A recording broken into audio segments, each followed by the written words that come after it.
आदाब, आप देख रहे हैं न्यूज मैक्स और मैं हूं आपके साथ मुनमुन रहमान। जहां एक तरफ कोरोना का कहर दुनिया भर में बिखरा हुआ है, वहीं दूसरी तरफ कोरोना बीमारी पर तुर्की ने बिना लॉकडाउन के आखिरकार कैसे काबू पाया। कोविड-19 ने तुर्की में अपनी दस्तक देर से दी थी। यहां संक्रमण का पहला मामला 19 मार्च को दर्ज किया गया था, लेकिन जल्द ही ये देश के हर कोने में फैल गया। महीने भर के भीतर ही देश के सभी 81 प्रांतों में कोरोना फैल चुका था। तुर्की में सबसे तेजी से कोरोना संक्रमण फैल रहा था।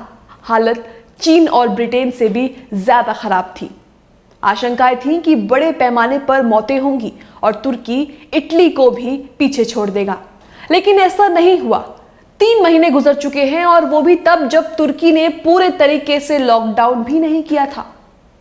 अब आपको तुर्की में कोरोना से मौत का आंकड़ा बताते हैं। तुर्की में आधिकारिक तौर पर 4,397 लोगों की कोरोना संक्रमण से मौत की पुष्टि की गई है।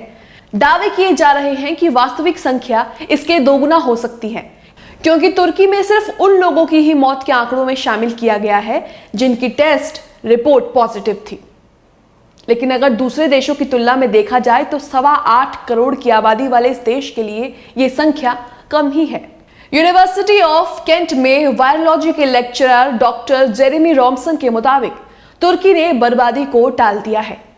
अब आपको बताते हैं कि तुर्की ने इस बीमारी से कैसे लड़ाई करी और बर्बादी को कैसे टाल दिया।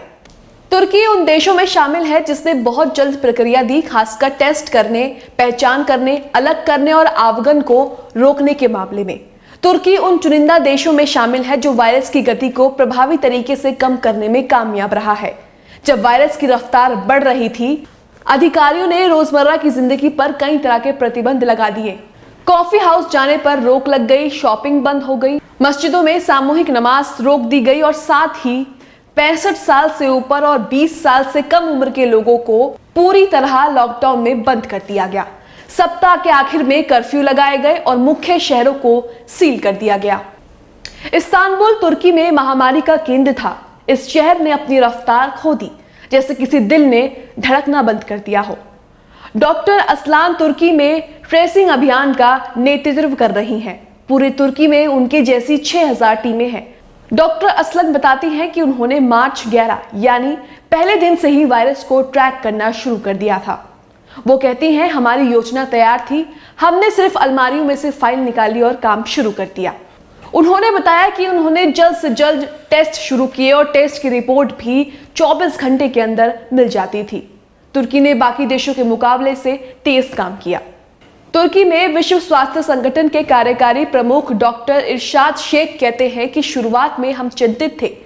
रोजाना 3,500 तक नए मामले सामने आ रहे थे, लेकिन टेस्टिंग ने बहुत काम किया और नतीजों के लिए लोगों को 5-6 दिनों का इंतजार भी नहीं करना पड़ा।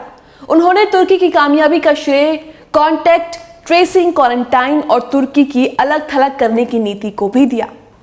अमेरिकी राष्ट्रपति डोनाल्ड ट्रंप ने जिस हाइड्रोक्सीक्लोरोक्विन की जमकर तारीफ की थी, तुर्की ने कोरोना से लड़ने के लिए इसका इस्तेमाल किया। तुर्की के डॉक्टरों का मानना है कि शुरू में ही हाइड्रोक्सीक्लोरोक्विन इस्तेमाल करना अहम है।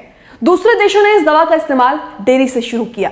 यहाँ डॉक्टर ने हाइड्रोक्सीक्लोरोक्विन के अलावा दूसरी दवाओं जैसे कि प्लाज्मा और बड़ी मात्रा में ऑक्सीजन का इस्तेमाल किया। तुर्की मेडिकल एसोसिएशन ने अभी महामारी पर सरकार के रिस्पांस को क्लीन चिट नहीं दी है। एसोसिएशन कहती है कि सरकार ने जिस तरह से महामारी को लेकर कदम उठाए, उनमें कई कमियां थी। कोरोना बीमारी के खिलाफ लड़ाई में तुर्की के पक्ष में भी कई बड़ी चीजें हैं, जैसे युवा आबादी और आईसीयू के बिस्तरों की अधिक संख्या। लेकिन अभी भी रोजाना लगभग 1000 नए मामले सामने आ ही रहे हैं। तुर्की को कोरोना के खिलाफ लड़ाई में कामयाबी की कहानी के तौर पर देखा जा रहा है, लेकिन अभी भी सावधानी बरतने की जरूरत है, क्योंकि अभी ये कहानी खत्म नहीं हुई है। शुक्रिया। आपको हमारा प्रोग्राम कैसा लगा जरूर बताएं। इस प्रोग्राम को शेयर करना ना भूलें, साथ ही चैनल को सब्सक्राइब करें, बेल आइकॉन को जरूर दबाएं।